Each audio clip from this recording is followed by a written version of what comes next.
Hey, Closet Busters, come on and gather around. It's time once again to kick down those closet doors of life. We're here to escape our BS, explore our fears, and elevate our self-expression. I'm your host, Rick Clemens, bold move expert and coming out coach, and I'm going to take you to the party, the pulpit, the wake, and back to the party of living your life uncloseted. So come on, grab hold of yourself and get ready to step out, step up, and step into living your truth as we explore more stories, tips, and tricks for living your life uncloseted. Now let's get to the show. Hey, Life Uncloseted family. It is time once again for Life Uncloseted, where we kick those closet doors down, we make bold moves, and we live our lives without apologizing. And sometimes to get to that space where we live our life without apologizing, you just got to go through a transformation. In fact, coming out is a big transformation in and of itself. But sometimes you just got to transform the community as well. And those of you who've listened to the show, you know that I have worked at the Slow Film Festival the last couple of years. And I was on the hunt this Slow Film Festival for something unique to bring to our month of Pride celebration. So again, happy Pride, everybody. And lo and behold, my wishes were granted. My fairy godfathers and mothers waved their magic wand. And there was a fabulous movie that I got to see, ironically called Transformations. And the star of the movie is with us today. And I think I'm just going to say, welcome to the show, Deja Brooks. So thanks for being here, honey. Thank you so much, Gal. Thank you. I appreciate it. Happy Pride to everyone. Yes. And Deja Brooks was just amazing. We had people, but I'm going to say we at the film festival also had people laughing and crying and clapping and loving that Deja and her crew, a.k.a. Brandon Eisman, her assistant, That's right.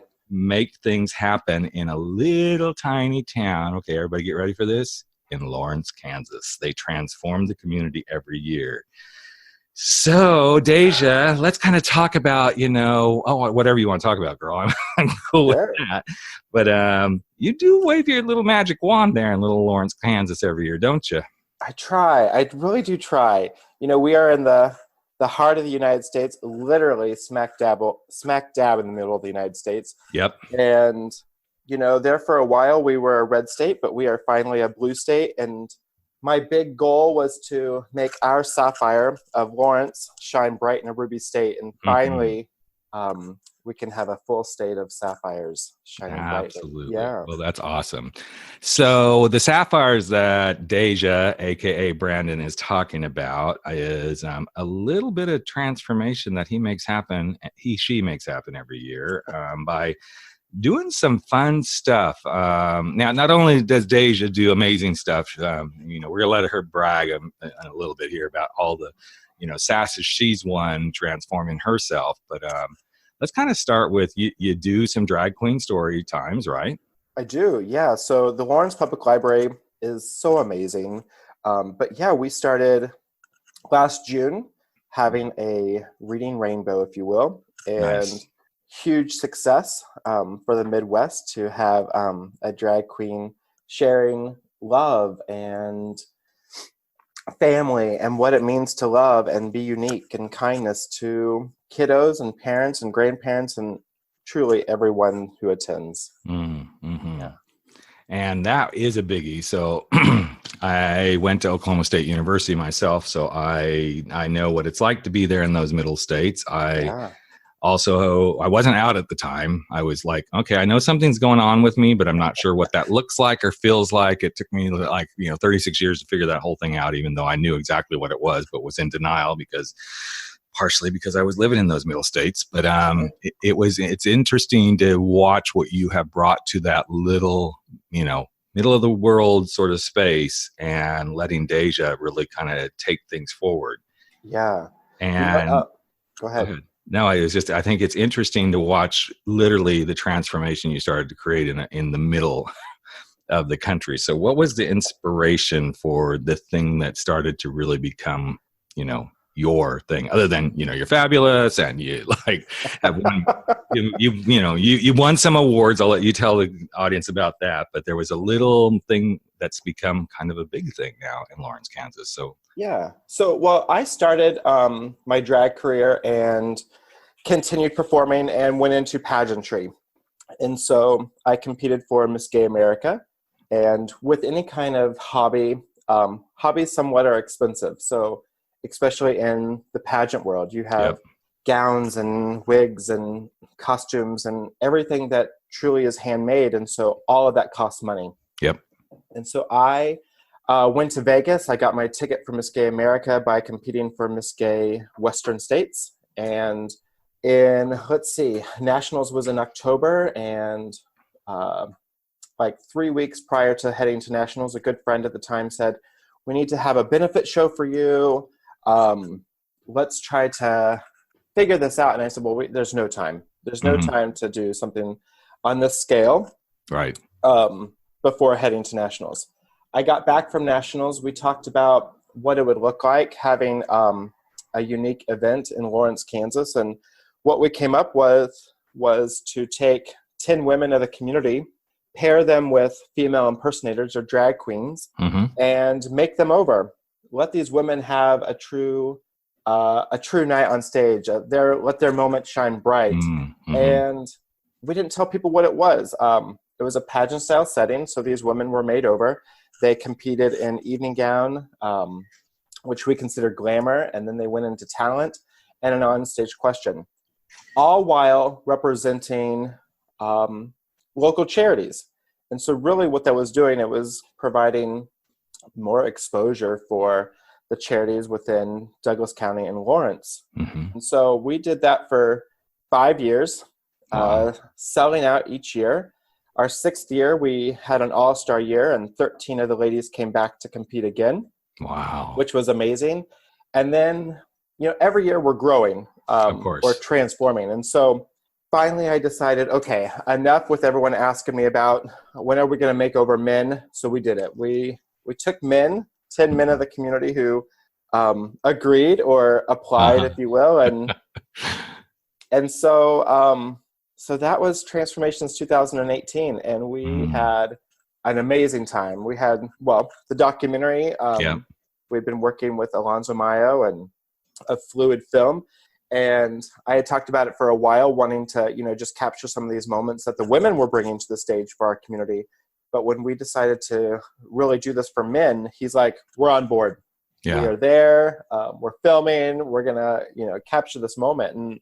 And that's what they did within Transformations. So, and it's such a beautiful, fun film. And the first time I think I saw it every show. I think I saw every showing at the Slow Film Festival because, partially because I was working as a host. So I made sure I was hosting most of the gay films for sure. But it was so interesting because I was supposed to be working at another film the first day when you guys, debuted it at the festival.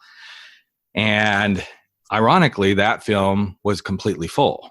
And so there wasn't even a place for me as a volunteer to sit. And I'm like, well, that's okay. I'll just kind of watch my watch and everything. And I wandered in knowing that I was going to work your film the next day or sometime, and then I knew my husband and I were going to go see it together on the weekend. And I'm like, okay, this is one of those moments where you feel like you're cheating on your husband. Cause it's like, okay, I don't want him to know I've already seen this. So I'm going to have to make ssure I laugh at all the appropriate moments and all this sort of stuff. And I was sitting at the back of the theater, and there was another volunteer sitting at the back of the theater, and I didn't even know this gal, and I am laughing, and I am crying, and I'm just like high-fiving, myself in those moments going, go girl, and she leans up to me and she goes, you're really into this. And she goes, you'd be perfect to be on that stage. And I turned around and said, girl, I'm gay. I totally get all this. And needless to say, I made a new friend to her, and she is still pushing like, we're going to do this here in San Luis Obispo. So it's awesome. It's awesome. Yeah.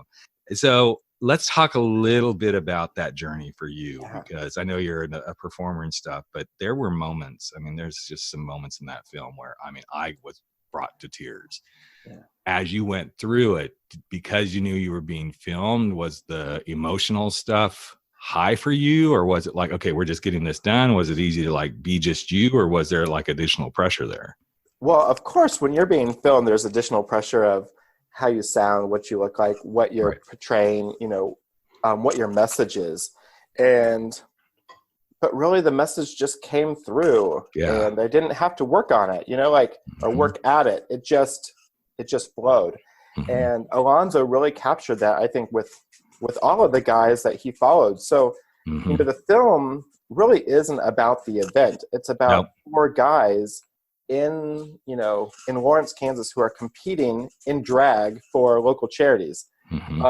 7 of which are straight, and so, which is commendable for them to put themselves out there. But the thing was, the film didn't also, follow them. It followed my mom. It followed my son. I have an amazing, soon-to-be 13-year-old boy. Yes, and we're all praying for you. So thank you. Yeah, no, he's great, actually. Knock on wood that it continues. But it's not only about me and about these guys, but it's about him and what he perceives as what's going on. And thankfully, he's grown up in this world of people being different and what is the norm and what isn't the norm. And this is just our life. Right. He's grown up with drag queens as aunts and attending pageants and literally from 3 years old on. So, and he has a unique background as well, in that you and his mom are both members of the community. That's and correct. you have surrogated together. All that whole thing. You made the choice and you co-parent, and those moments in the movie were amazing too. And it was so interesting because as a host of the movie, then I take the ballots for voting and all that stuff. And so I get to hear a lot of the comments as people come out. And I remember the second show that I was working, it was an older crowd for that one. And, but it was pretty full. It was like, okay, I think this one's almost like completely booked out. And I remember these 2 older, beautiful seniors coming out, and they were arguing. They were arguing about, I don't think that was the wife. And she's like, no, it's not the wife. It's the surrogate mother. And well, I don't think that was her. I don't think she's the one with the headphones on backstage. And yes, and it was just so funny. That's so funny. Yeah. Because it's like these things that people caught. And then the one who was like absolutely convinced that it was her said, this is really stupid that we're even arguing about. Why don't we just talk about how great that film was? Oh, yay. It was such a beautiful moment to hear that kind of come forward, just to watch those things come out of the audience. So I would anticipate for you, given that it was the first time you guys did it with the men, and then on top of that, here you are filming this, I would assume there were some pretty deep emotions for you personally at times when you saw things happen with these guys. There was. So Tyson Combs, he actually went on to win for a charity called Baby J's Legacy of Hope. He comes from a family who really does not support this lifestyle. In fact, he makes a statement in the filming process that, his friends and family would prefer that him not to post anything about this event. But he so eloquently puts it out there that, what we're doing here in Lawrence, Kansas is so appropriate for all of these nonprofits. And just the fact that we're in drag, but that to me, it was so moving. And when, I got to watch him do his, when they interviewed him, I was actually in tears because he understands why he's doing it. He understands this community. He understands why it's so important to even just put yourself out there, whether you're gay or straight, it doesn't matter. You kind of just have to put yourself out there in order for people to open their minds a little bit and accept maybe differences within your family or, your community. Right. And I think it's him. You would think after I saw this 3 times, I could remember, but I think it is he the one with the wife that was there with him in the changing room? Yeah. So his wife actually competed, Carrie. She competed in the past her own year, and then as well as the All-Star year. So, but there were a couple of different guys, and I think he's the one that there's one moment when in the movie he pivots to look in the mirror, and it was like, I mean, I just saying that, I just got chills again, because it's like when that head pivots and he sees himself, and then suddenly it's like this perfect drag queen kind of and rising to the moment. It was so, I don't know. I can't even describe it, because it is just, it's one of those moments. Have their own transformation. Oh yeah. Mean, they are going through their own, their mind of what it's going to look like for them. And then who's the guy that's the more stocky, heavier guy of the four that? The teacher or the not bar the teacher, or the bar owner guy. Yeah. I have to say and we're trying not to give too much away, because I don't know how some of you are probably never going to get to see this movie, so I want to give enough away like you go, oh my God, I'd love to see it. But I just remember how concerned he was about the strut on stage, and like, okay, I go to this point, I go to this, and then that girl, I mean, she just owned it when she came out on stage. It was Matt Llewellyn. Matt Llewellyn is truly a favorite, a local celebrity, if you will. Yeah, I can imagine. But definitely just crazy, and will do anything for charity.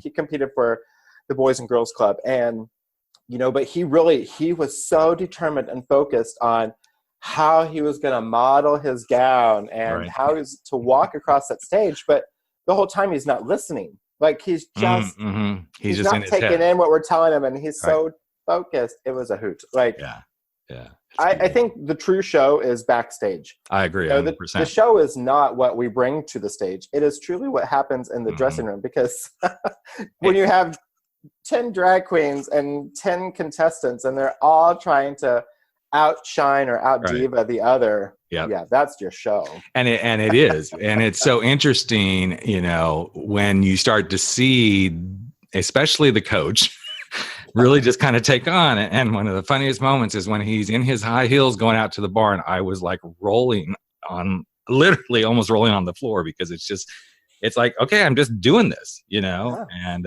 it's such a beautiful thing. And I would imagine again too, that you kind of saw some stuff in these guys as they went through the experience, as they started to really see, I don't know, themselves, and then I know as I watched it, and again, as a life coach, I was really like, oh my God, this is such an amazing thing that could happen in such a beautiful way to help people like really move through a transformation in life, But was there something that stood out to you about any particular, and you don't even have to say their name, but some things that you saw about, oh my God, not only did they transition and transformation into these, but like something that they saw in themselves that suddenly popped out?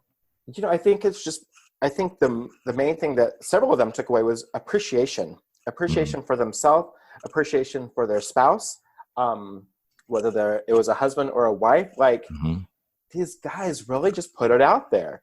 And, I use the word transform a lot, but really that is truly what happened. Like, they accepted, they embraced this challenge and did it for some amazing charities. And even the charities, they transform each year, because they're getting the acknowledgement and the recognition that a lot of charities just don't really receive. And so it's great for them as well to be able to have a spotlight shine, bright on them for one night. And you walk away. I mean, the community walks away learning a little bit more about what services we have in our community, and who these guys are, who want to help these organizations, achieve their goals.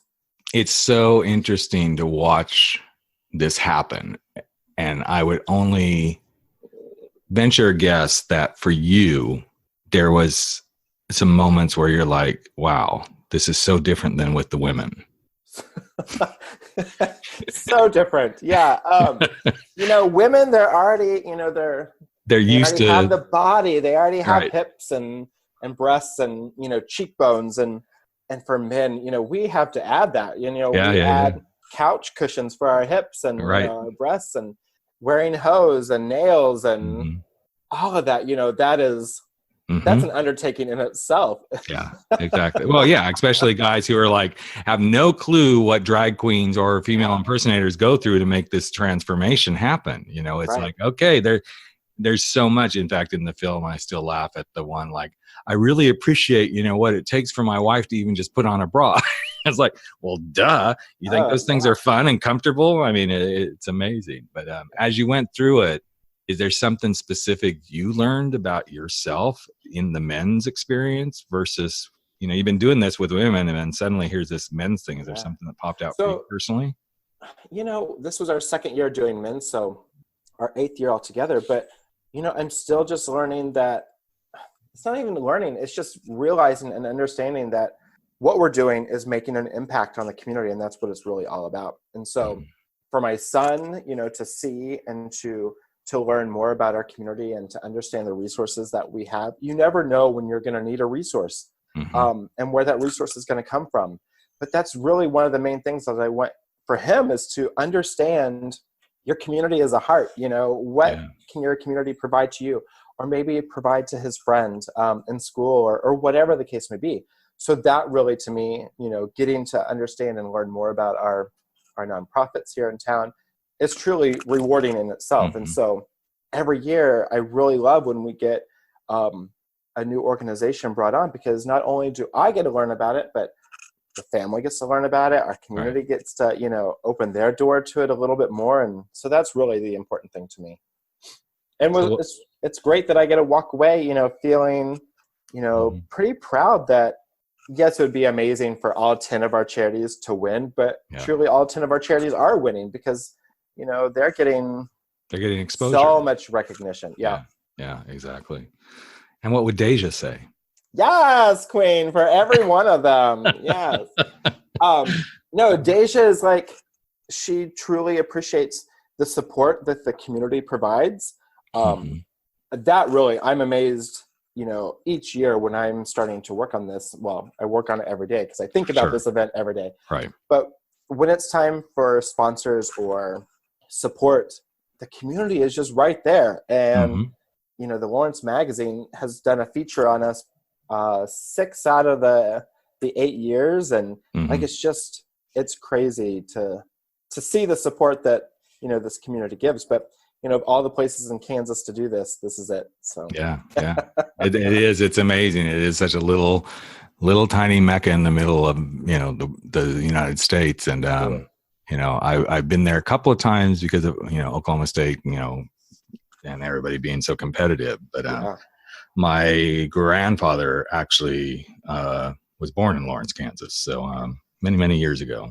But, so what would you like to see happen next? I mean, there's so many things that you've got going with it, but if you were to say, I'd really like to see transformations or the movie, whichever one you want to comment on, but what would you like to see happen next?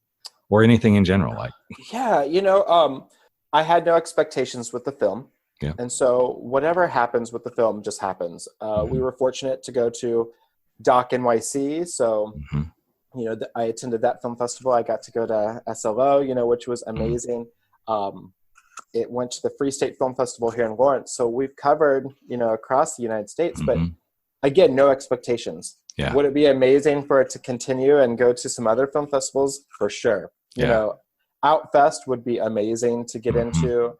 But I think just letting people see it, and I think just getting our story out there. And if that means that Transformations goes on the road, we talked, I think, briefly at the film festival, how cool it might be to bring Transformations to San Luis. And trust me, I keep thinking about it. I do. I keep thinking about it. Like, trust me, there are people here that they're like, we're going to do this. And I'm kind of like, okay, we're going to do this, but this isn't just, we're going to do it. This, folks, I want them to really realize this is a concentrated effort. This is not like, let's just we're going to do it. And we do have a beautiful local organization called Slow Queerdos that I'm not personally trying to push this, only because I don't want to be that, oh, he's the gay guy. He's got some gay, name recognition out in the world.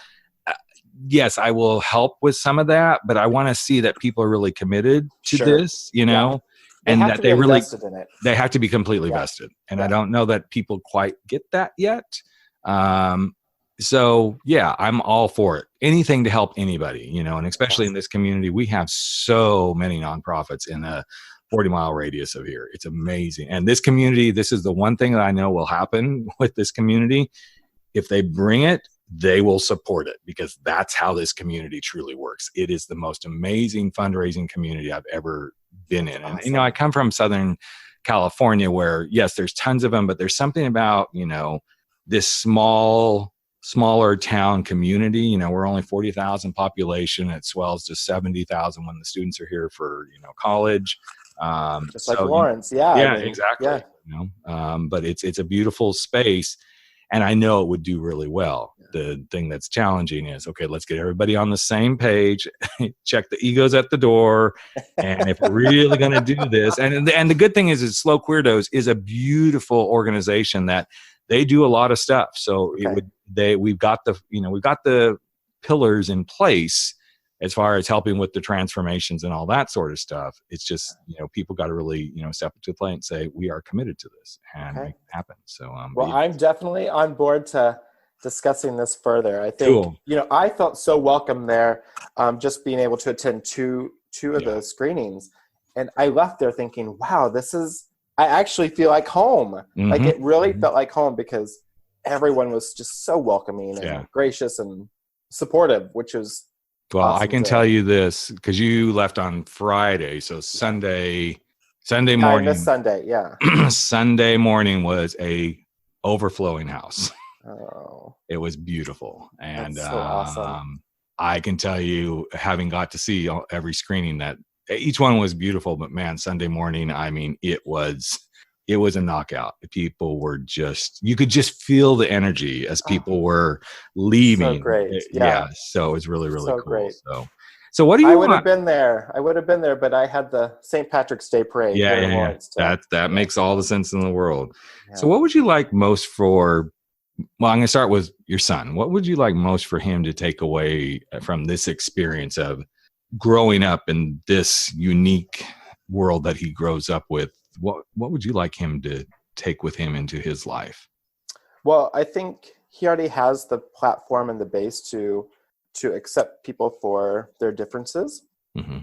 And I really feel that he's already doing it now. He's already, showing his friends and opening minds to his friends and his teachers, about differences and people who are different. Mm-hmm. And I really just hope that continues for him. I feel like, he's a well-educated young boy who's smart, and he gets it, and he's supportive of all walks of life. And I just hope that really that continues for him in the future, which I think it will. Yeah, I think so. Just watching the segments in the film of him and how he shows up, you can definitely see it. So he's a part of the GSA club at school, so he is definitely an advocate for everyone, which is amazing. That's awesome. Yeah. So if you could leave, you or Deja, either one, some words of wisdom for our listeners about transforming life and transforming communities, what would be that wisdom you'd love to leave them with as we get ready to wrap up here? Yeah, I think the main thing is being true to yourself. Yeah. Letting yourself be who you are, putting yourself out there, whether that causes stress for some or even stress for yourself. The fact that you're putting yourself out there and you're being true to yourself is highly commendable, and you'll go places. Mm-hmm. I think even putting yourself out there will, like I said earlier, it will open the minds to those around you. And what's better than that, Right. And given our current, climate. Right. Yeah. I think that's like the biggest thing now. The open mind is a beautiful mind. The closed mind is one that just causes so much strife. Mm-hmm. And I wish, even as a gay, LGBTQ community members, sometimes I see that in our own community of, okay, we can't be this closed-minded, folks, because we're pushing for open-mindedness. Let's make sure we're walking the walk, talking the talk, and eating our own dog food at times. And exactly. At times, I don't feel like we are. I think I love that we get on our issues and we get on our platforms and all that stuff. But it requires a lot more. Yes, it does. It really requires a lot more. So So awesome. So, all right. And so Deja, what does Deja have to say to kind of wrap things up as we get ready to waltz on off that runway and sashay away? Get out there and support your local entertainers, whether they're drag queens, artists, musicians, whatever the case may be, is just get out there and support. We have so many talented individuals out in, every community that just being there and providing some applause makes a world of difference. So get out and support, whether that's those entertainers or your nonprofits. That's great. That's great. Well, thank you for sharing with us during Pride season. And again, thanks to you and to Alonzo for a beautiful film and showing us a way to really transform lives and the beautiful stuff that you have done to help your own community, which becomes a map and it becomes a mirror for us to reflect on and what can be done. And who knows, we may make this happen very soon in our little community here in San Luis Obispo, California. So fingers crossed. You never know. You never know. So, well, thanks again, Brandon. Really appreciate it. And everyone stay tuned because we've got more Pride stuff coming up. Next week, we're going to talk parenthood and what it means to be gay parents on Life Uncloseted during our Pride Month celebrations. So take care, everyone, and keep listening, and we will catch you in just a week. All right, there you have it. Another episode of Life Uncloseted has come to an end, but that's okay. We're going to be back in just a couple of days sharing more stories, tips, tricks, and wisdom for helping you live your life uncloseted. And you know what? You can share too. Just take a few moments if you like and if you believe in this podcast and share it with someone you know today. Share it from your phone, go share it on iTunes, Stitcher, wherever you are. Maybe even give us a rating and review because you know what? It's all about the planet living their life uncloseted. I'm Rick Clemens, host of the show and the guy who helps you make those big, bold moves. And I hope you never stop stepping out, stepping up, and stepping in to living your life uncloseted. Catch you real soon. Take care, everyone.